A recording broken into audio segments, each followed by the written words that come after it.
जंगल का बादशाह कौन। एक बार एक घने और शानदार जंगल में तमाम जानवरों ने ये फैसला किया कि वो अपना नया बादशाह मुंतखब करेंगे। पहला बादशाह पुराना शेर, जो कि उम्र रसीदा होने के बाद जंगल की जिम्मेदारियां निभाने के काबिल नहीं रहा था। अब सवाल ये था कि जंगल का नया बादशाह कौन होगा। जंगल के तमाम जानवर उस अहम फैसले पर बहस करने के लिए एक बड़े दरख्त के नीचे जमा हो गए। सबसे पहले शेर आगे आया और अपनी मजबूत और धारती आवाज में बोला, मैं फितरतन बादशाह हूँ। मेरी ताकत, मेरा रोब और मेरी धार सब जानते हैं। मुझे बादशाह मुंतखब करना फितरती फैसला होगा। सब जानवर शेर के रौब और दबदबे से मुत्तफिक दिखाई दिए, लेकिन बंदर ने शरारत से कहा, बादशाह होने के लिए सिर्फ ताकत काफी नहीं, अक्ल और इंसाफ भी जरूरी है।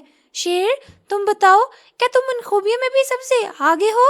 हाथी आगे आया और अपनी गहरी आवाज में बोला, मैं जंगल का सबसे बड़ा और मजबूत जानवर हूँ। मेरे बगैर जंगल के दरख्तों को पानी कौन देगा? और अगर दुश्मन आए तो मैं सबको बचा सकता हूँ। मुझे बादशाह बनना चाहिए। जानवरों ने हाथी की बात पर सर हिलाया, लेकिन हिरन ने एतराज किया, हाथी, तुम्हें गुस्सा जल्दी आता है। एक बादशाह को सब्र और समझदारी से काम लेना चाहिए, वरना वो रयाया को तकलीफ पहुंचा सकता है। अब बंदर अपनी मखसूस शरारतों के साथ दरख्त की शाख से झूला और बोला, बादशाह तो वो होना चाहिए जो सबको खुश रख सके, और इसमें मैं सबसे बेहतरीन हूँ। मैं न सिर्फ अक्लमंद हूँ, बल्कि अपनी चालाकी से हर मसला हल कर सकता हूँ। परिंदों ने इस पर हंसी के फवारे छोड़ दिए और तोता बोला, बंदर, तुम बादशाह कैसे बन सकते हो? तुम तो हमेशा शरारतें करते रहते हो, और बादशाह को संजीदा और जिम्मेदार होना चाहिए। आखिरी उम्मीदवार उल्लू था, जो खामोशी से सबकी बातें सुन रहा था। उसने अपनी धीमी और गहरी आवाज में कहा, एक अच्छे बादशाह के लिए ताकत, अक्ल, इंसाफ और सब्र सबसे जरूरी है, लेकिन सबसे अहम बात यह है कि बादशाह खुद को रयाया का खादिम समझे और उनकी भलाई के लिए काम करे। मैं उन खूबियों को पूरा करने की कोशिश करूंगा, लेकिन फैसला जानवरों के हाथ में है। तमाम जानवरों ने सोचा कि बादशाह बनने के लिए दावा काफी नहीं, बल्कि आजमाइश जरूरी है। उन्होंने 3 इम्तिहानात रखने का फैसला किया। सबसे पहले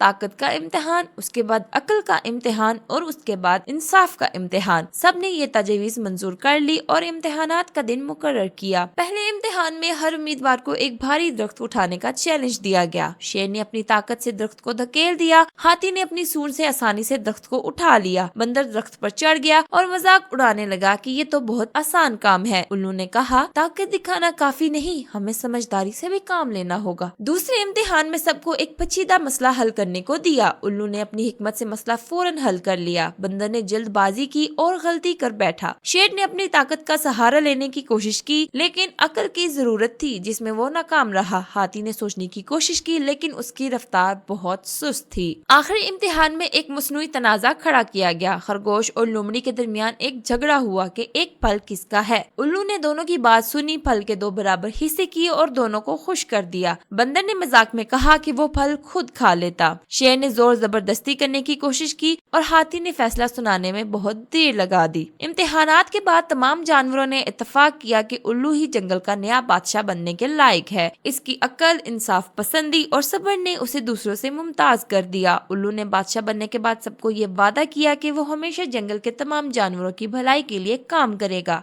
तो बच्चों, इस कहानी से हमें ये सबक मिलता है कि ताकतवर होना या चालाक होना काफी नहीं, बल्कि एक अच्छे रहनुमा के लिए अक्ल, इंसाफ और सब्र जरूरी है। एक बादशाह वही होता है जो अपनी रियाया के लिए दिल से काम करे और इनकी भलाई को अपनी तरजीह बनाए।